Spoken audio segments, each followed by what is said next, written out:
ರೀತಿ ಅಡ್ಮಿಟ್ ಮಾಡಿರುವಂಥ ಲಿಸ್ಟ್ ಇವರು ಇಲ್ಲಿ ಡೆಸಿಗ್ನೇಷನ್ ಇಂಡೆಕ್ಸ್ ಅಂತೆ CHBMS ಇಂಡೆಕ್ಸ್ ಹೆಲ್ಪ್ ಲೈನ್ ಅಂತಿದ್ದಾರೆ. 17 ಜನದ ಲಿಸ್ಟ್ ಇಲ್ಲಿ 3 ಶಿಫ್ಟ್ ಲಿಸ್ಟ್ ಓದ್ತೀನಿ. ಇವರನ್ನ ಹೈಯರ್ ಮಾಡ್ಕೊಳ್ಳೋದಕ್ಕೆ ಯಾವ ರೀತಿ ಪ್ರಾಸೆಸ್ ಇತ್ತು, ಇವ್ರನ್ನೆಲ್ಲರೂ ಹೆಂಗೆ ಹೈಯರ್ ಮಾಡಿದ್ರು ಅಂತ. 17 ಜನ. मंसूर अली।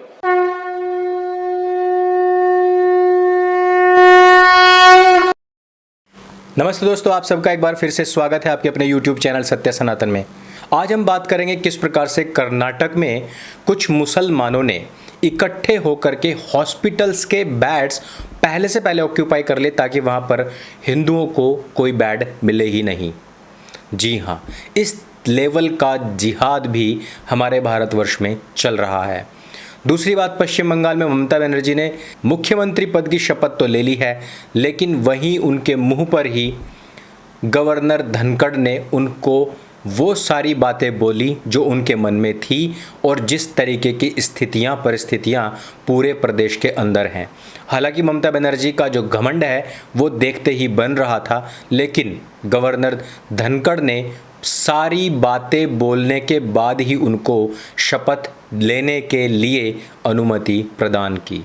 पश्चिम बंगाल के अंदर लगातार हो रही हिंदुओं के ऊपर हिंसा अभी तक भी नहीं रुकी है। ममता बनर्जी पहले ही कह चुकी है कि हमारे यहाँ पर अगर सेना भेजी भी गई तो वो भी कभी ना कभी तो वापस जाएगी ही, उसके बाद तो फिर हम यहाँ पर रहेंगे, उसके बाद हम खुद देख लेंगे किसके साथ क्या हिसाब किताब करना है। और बात करेंगे कि आखिरकार पश्चिम बंगाल के वामपंथी नेताओं, भारतीय जनता पार्टी के नेताओं, कार्यकर्ताओं और कांग्रेस के कार्यकर्ताओं तक को भी शरण देने के लिए आखिरकार असम भारतीय जनता पार्टी का राज्य ही सामने आया है। लेकिन उससे पहले सुब्रमण्यम स्वामी की बात कर लेते हैं। उन्होंने कहा है कि कोविड-19 का जो अगला फेज़ अगर आया तो उसमें बच्चों के ऊपर सबसे ज़्यादा दुष्प्रभाव पड़ सकता है और इसके लिए अच्छा मैनेजमेंट देने में केवल एक ही व्यक्ति कुशल है और उनका नाम है नितिन गडकरी। आप लोगों को क्या लगता है कि क्या केवल मात्र नितिन गडकरी जी ही ऐसे व्यक्ति हैं जो अपने मैनेजमेंट से इस वेव को रोकने में समर्थ हैं? दोस्तों, मैं आप लोगों को कुछ नाम गिन करके बताना चाहता हूं जो कि तेजस्वी सूर्या जी ने हॉस्पिटल में खड़े होकर के सब लोगों के सामने गिनवाए हैं। उनमें से कुछ नाम है मंसूर अली, ताहिर अली खान, सादिक पाशा, मोहम्मद जायद, अलसाई सहीर, उमर शाह, सलमान उरीफ, जमीर पाशा, जायबुल खान, सईद हसनैन, सईद शाहिद, सईद शाहबाज, मोहम्मद यूनुस, सईद मोहिन शाह और सईद मुयेश शाह। दोस्तों, ये वो नाम हैं जिन्होंने कर्नाटक के हॉस्पिटल्स में बिना वहाँ पर पहुँचे, बिना वहाँ पर आए ही बेड्स को अपने लिए रिजर्व करा लिया था। क्या आप जानते हैं कि तेजस्वी सूर्या जी ने जब फ़ोन करके बेड्स की उपलब्धता जानने की कोशिश की तो वहाँ पर एक भी बेड उपलब्ध नहीं था, और जब तेजस्वी सूर्या जी ने सफाई अभियान चलाया तो उसके बाद में 1500 से ज़्यादा बेड उपलब्ध हो गए और इनमें से अधिकतर इन्हीं लोगों ने ऑक्यूपाई किए हुए थे। ना वो वहाँ पर पहुँचे थे, बेड हॉस्पिटल में खाली पड़े थे, लेकिन नाम की पर्ची टांग कर उनको भर दिया गया था ताकि वहाँ पर कोई भी हिंदू जाकर के अपना इलाज ना करा पाए।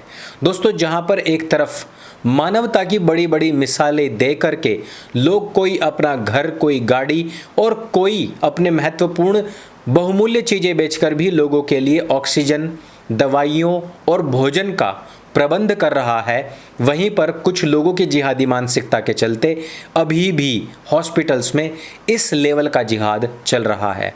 हमने इससे पहले देखा किस प्रकार ऑक्सीजन, रेमडेसिविर का ब्लैक मार्केटिंग करके इस रमज़ान के महीने में भी सुन्नत अदा करते हुए लोग पकड़े गए थे।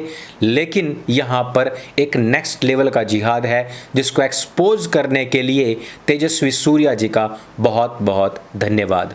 भारतीय जनता पार्टी के इस युवा नेता के इन अच्छे कार्यों के बाद में हम चलते हैं आज के ट्रेंड के ऊपर, स्पाइनलेस बीजेपी। जी हाँ, ये पूरा दिन ट्रेंड चलता रहा क्योंकि पश्चिम बंगाल के अंदर भारतीय जनता पार्टी के जो कार्यकर्ता हैं वो बेचारे बेमौत ही मारे जा रहे हैं।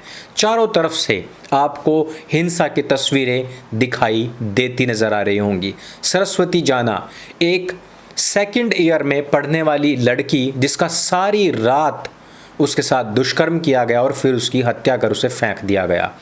5 मई जिस दिन एक तरफ ममता बनर्जी तीसरी बार मुख्यमंत्री पद की शपथ ले रही थी, वहीं दूसरी तरफ बंगाल की बेटी मरी हुई एक गाड़ी में पड़ी हुई थी। लोगों ने उसको श्रद्धांजलि दी, लेकिन उसको कंधा देने तक के लिए भी कोई वहां पर नहीं आया था। अब आप जरा सोच सकते हैं कि पश्चिम बंगाल के अंदर हिंदुओं की क्या स्थिति है और भारतीय जनता पार्टी के लोग धरना देने के लिए मंच सजा रहे हैं। वो अलग बात है कि कलकत्ता पुलिस ने भारतीय जनता पार्टी के अध्यक्ष तक का भी मंच तोड़ दिया, अर्थात वो अपना दुख व्यक्त करने का भी अधिकार पश्चिम बंगाल में नहीं रखते। अब आप सोच सकते हैं कि पूरे भारतवर्ष के जो राजनीतिक दल और लिब्रांडू गैंग के लोग कह रहे थे कि पश्चिम बंगाल में दीदी की वापसी होगी, अब आप सोच सकते हैं कि वो किस वापसी की बात कर रहे थे। हिंदुओं के नरसंहार की ही ये बातचीत चल रही थी। कुछ लोगों ने हमारे भारतीय जनता पार्टी की समीक्षा करने पर उल्टे ही हम पर सवाल खड़े शुरू कर दिए। भारतीय जनता पार्टी की समीक्षा करने पर कुछ लोगों ने हम पर ही सवाल खड़े कर दिए थे कि क्या कभी तुमने मुसलमानों को ओवैसी की समीक्षा करते हुए देखा है? क्या कभी तुमने किसी भी लिब्रांडू को कांग्रेस की समीक्षा करते हुए देखा है?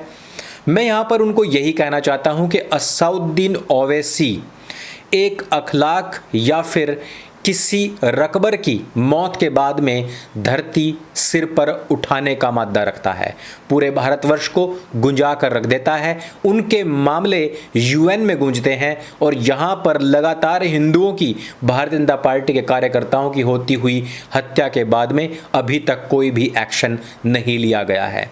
वो अपने लोगों की समीक्षा नहीं करते क्योंकि उनके लोग काम ढंग से करते हैं। कार्यकर्ता उनका हो अथवा नहीं हो, उनको वोट देता हो अथवा नहीं देता हो, लेकिन उसका मुसलमान होना ही काफ़ी है। असदुद्दीन ओवैसी हैदराबाद और अब बिहार की 5 सीटों के अलावा केवल महाराष्ट्र में 1 लोकसभा सीट लेकर के बैठा हुआ है, लेकिन भारतवर्ष में कहीं पर भी मुसलमानों पर कोई भी अत्याचार हो या फिर अत्याचार की भनक या फिर कोई झूठी बात भी उठाई गई हो, असदुद्दीन ओवैसी जैसे नेता तुरंत वहां पर बोटी चबाने के लिए पहुंच जाते हैं। लेकिन यहां पर होते हुए लगातार नरसंहार पर भी भारतीय जनता पार्टी यदि नहीं बोलेगी तो उनको स्पाइनलेस ही कहा जाएगा। इसके साथ ही साथ मैंने पिछले अपने 2 वीडियो में यह बात भी दोहराई है कि अभिमन्यु की मृत्यु के बाद में अभिमन्यु के पिता और उसका परिवार धरना प्रदर्शन करने के लिए नहीं बैठा था, विक्टिम कार्ड खेलने के लिए नहीं बैठा था। उन्होंने हथियार उठाया और अभिमन्यु का बदला लिया था। जिनके घरों में से बहन बेटियों की और बेटों की हत्याएं हुई हैं, वो अगर वीडियो बना करके शीर्ष नेतृत्व को ट्विटर पर अपलोड करने की अपील ना करें और खुद वो हथियार उठा करके निकल जाएं, तो इन जिहादियों की इतनी हिम्मत नहीं है। खबरें आ रही हैं कि हजारों लोग जंगलों और खेतों में छिपे हुए हैं। ये वही बंगाली हैं जो सुबह से लेकर शाम तक मांसाहार करते हैं, मछलियाँ छीलते और कटड़े बकरे काटने के हथियार इन सब के घरों में हैं। जब ये जानवरों को काट सकते हैं तो ये प्रतिकार के रूप में अपने शत्रु के ऊपर हमला क्यों नहीं कर सकते? क्या ये उनको डराने के लिए भी उनके पीछे नहीं भाग सकते? इतनी भीरुता, इतनी कायरता यदि किसी में भी होगी तो कोई भी सरकार, कोई भी पुलिस, कोई भी आर्मी, कोई भी सेना उन लोगों को नहीं बचा सकती है। भारतीय जनता पार्टी एक पार्टी के रूप में अपनी जगह पर अपनी शाख बचाने, नोबेल अवार्ड लेने के लिए जितनी मेहनत कर रही है वो अपनी जगह पर ठीक हो सकती है।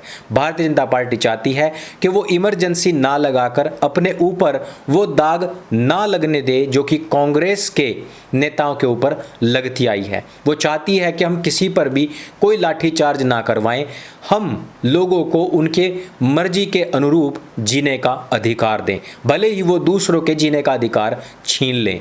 लेकिन इसके भी ऊपर एक नया उदाहरण प्रस्तुत करते हुए असम की पुलिस, असम की सरकार और वहां पर उपस्थित अर्धसैनिक बलों ने एक नई मिसाल कायम की है। पश्चिम बंगाल से जान बचाकर भागने वाले वामपंथी, कांग्रेसी और भारतीय जनता पार्टी के कार्यकर्ता और नेता अब असम में ही शरण ले रहे हैं। जो राहुल गांधी 44 से 0 पर आ गए, उन्होंने अभी तक भी अपने कार्यकर्ताओं की कोई सुध नहीं ली है। वो सिर्फ इस सेलिब्रेशन में लगे हुए हैं कि पश्चिम बंगाल के अंदर भारतीय जनता पार्टी 3 से 77 पर जाकर के सिमट गई है। उन कार्यकर्ताओं और उन नेताओं की रक्षा अब असम की सरकार कर रही है। आखिरकार असम की भारतीय जनता पार्टी की सरकार ही उन सब लोगों को बचाने में आगे आई है। लेकिन दुर्भाग्यपूर्ण बात यह है कि कश्मीर की ही तरह पश्चिम बंगाल से भी हिंदुओं का पलायन अब शुरू हो चुका है। जिस प्रकार 90s में कश्मीर से भागे हुए हिंदुओं को अभी तक भी वापस शरण नहीं मिली और जिस तेजी से पश्चिम बंगाल का इस्लामीकरण हो रहा है और वहां पर बाहर से आने वाले मुसलमानों को ज़्यादा तूल देकर उनको बसाया जा रहा है, अगले 5 साल में भूल जाइए कि पश्चिम बंगाल के अंदर भारतीय जनता पार्टी किसी भी तरीके की कोई वापसी कर सकती है, क्योंकि तब तक डेमोग्राफी पूरी तरीके से चेंज हो जाएगी। हम भले ही अपनी सरकार को, अपने नेताओं को कितनी भी गाली दें, लेकिन हम उसकी आड़ में हिंदुओं की कायरता को नहीं छिपा सकते। भारतीय जनता पार्टी और उसके नेताओं का अपना तौर तरीका हो सकता है, हालांकि वो बहुत ही कायराना तरीका है, लेकिन हिंदुओं को अपनी आत्मरक्षा के लिए उस समय से लड़ना सीखना पड़ा था जिस समय पर कोई भाजपा, कोई आरएसएस और कोई लोकतंत्र भारत में नहीं था।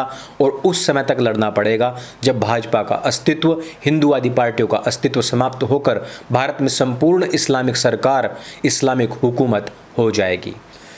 इसलिए हिंदुओं को अपने जान, माल, नस्ल और फसल की रक्षा हेतु खुद ही फरसा उठाना पड़ेगा।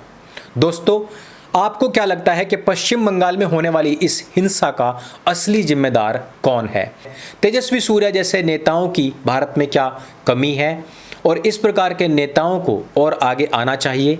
आपको क्या लगता है कि नितिन गडकरी आने वाली वेव को थामने के लिए स्पेशल मैनेजमेंट करने वाले व्यक्ति सिद्ध होंगे? ये वीडियो अगर आपको अच्छा लगे तो सबके साथ में शेयर अवश्य कीजिए। मेरे संग बोली सत्य सनातन वैदिक धर्म की जय। जय हिंद, वंदे मातरम।